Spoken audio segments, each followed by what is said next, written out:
Salut à tous, bienvenue dans cette nouvelle vidéo qui est l'épisode 7 de cette série sur la découverte de la rédaction technique. Dans l'épisode précédent, on a parlé de documentation réglementaire, alors aujourd'hui, on va continuer sur cette lancée-là et on va parler réglementaire avec la directive machine. Je sais que c'est un terme qui fait un peu peur de premier abord, comme ça, qu'on ne connaît pas trop. Bon, même quand on connaît aussi, hein, c'est ça crée des balles de tête à pas mal de personnes. Mais promis, aujourd'hui, je vais vous l'expliquer de la façon la plus simple possible. Donc si le sujet t'intéresse, n'hésite pas à regarder cette vidéo jusqu'à la fin.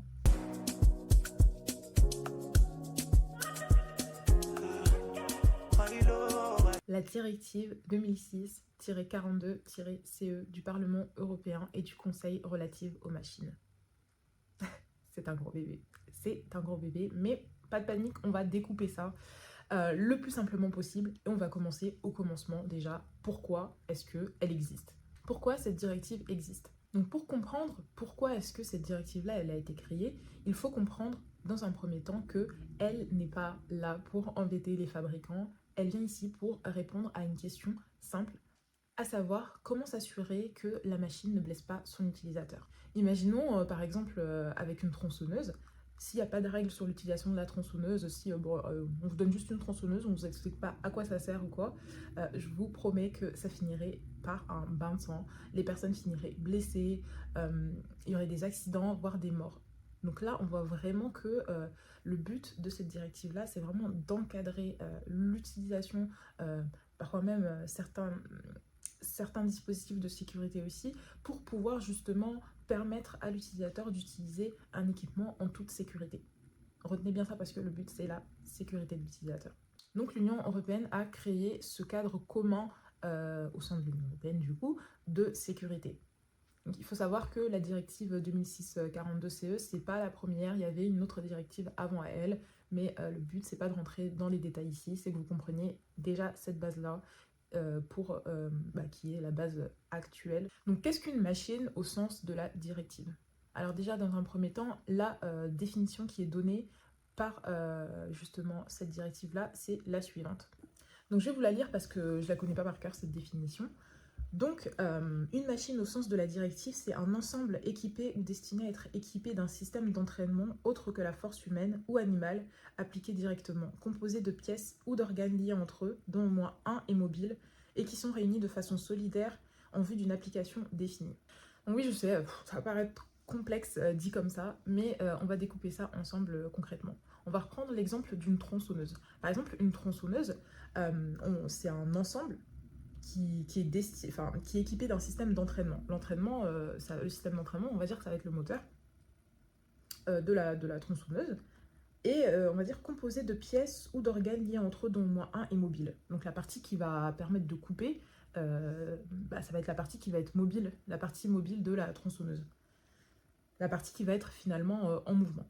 Ensuite, on a qui sont réunis de façon solidaire en vue d'une application définie. Une tronçonneuse, ça a un but spécifique, ça va être de couper, tronçonner, ça se dit pas, mais enfin, bref, couper quelque chose. Donc, il y a une application qui est définie et il y a différents éléments donc, qui composent cette tronçonneuse-là pour permettre à la tronçonneuse de faire sa fonction qui est de couper quelque chose. Donc, qu'est-ce qu'elle oblige à faire concrètement cette directive-là? Dans un premier temps, elle va obliger le fabricant à faire une analyse de risque. Et qu'est-ce que c'est cette analyse de risque-là? Ça va être justement d'évaluer tous les risques que peut représenter cette machine-là pour l'utilisateur. Après avoir identifié ces risques-là, le fabricant doit mettre en œuvre des mesures de réduction de risque qui vont permettre donc d'utiliser cette machine-là en toute sécurité. Ensuite, on va avoir ce qu'on appelle le dossier technique constructeur, qui va inclure tous les plans de la machine, tous les schémas qui vont bien, par exemple schéma électrique, schéma pneumatique, etc., selon le contexte. On va aussi avoir tout ce qui va être l'analyse de risque, mais bon, ça c'est pas obligé que le fabricant la fournisse, etc. Donc tous les documents en fait qui vont être importants pour l'utilisation de la machine et pour sa maintenance. Et enfin, on va voir la notice et la déclaration de conformité CE. La notice, c'est ce qui nous intéresse nous, les rédacteurs. Et c'est là où on voit justement que la notice, elle va permettre non seulement d'expliquer à l'utilisateur comment utiliser la machine, mais aussi elle va aussi poser un cadre en fait pour pouvoir protéger le fabricant, mais aussi l'utilisateur, en mettant un cadre clair sur l'utilisation de cet équipement-là. La notice d'utilisation d'une machine, elle peut permettre de dire ou non si un équipement il est conforme ou pas conforme, par exemple. Aujourd'hui, un contrôleur de conformité peut très bien venir regarder la documentation technique d'une machine et dire que oui, elle n'est pas conforme parce qu'il n'y a pas de telle information dans la notice d'utilisation. Ici, on voit vraiment que la documentation technique, la notice, elle va vraiment avoir un rôle central dans la sécurité des utilisateurs.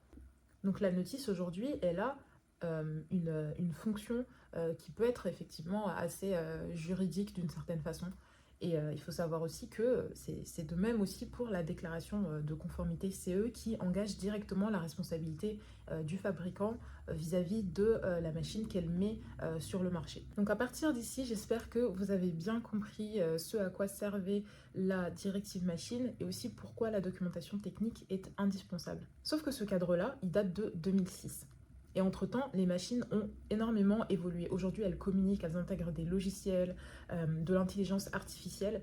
Donc pour s'adapter à ces évolutions-là, l'Union européenne a créé un nouveau texte qui est le règlement UE 2023/1230. Donc ensemble, on verra au prochain épisode qu'est-ce que ça représente exactement, parce que là on voit qu'avant on parlait de directive et maintenant on parle de règlement. Donc on verra dans le prochain épisode ce que ça représente exactement, enfin quel changement est-ce qu'on va avoir avec cette directive-là qui va rentrer en vigueur très prochainement. Et on abordera aussi concrètement ce que ça change pour les rédacteurs techniques. Alors si ce sujet t'intéresse, n'hésite pas à regarder cette vidéo-là qui sortira normalement la semaine prochaine. Donc j'espère que cette vidéo vous aura servi comme d'habitude. Si vous avez des questions, n'hésitez pas à les poser en commentaire, je me ferai un plaisir d'y répondre. Et je vous dis donc à bientôt pour un prochain épisode de cette série sur la découverte de la rédaction technique.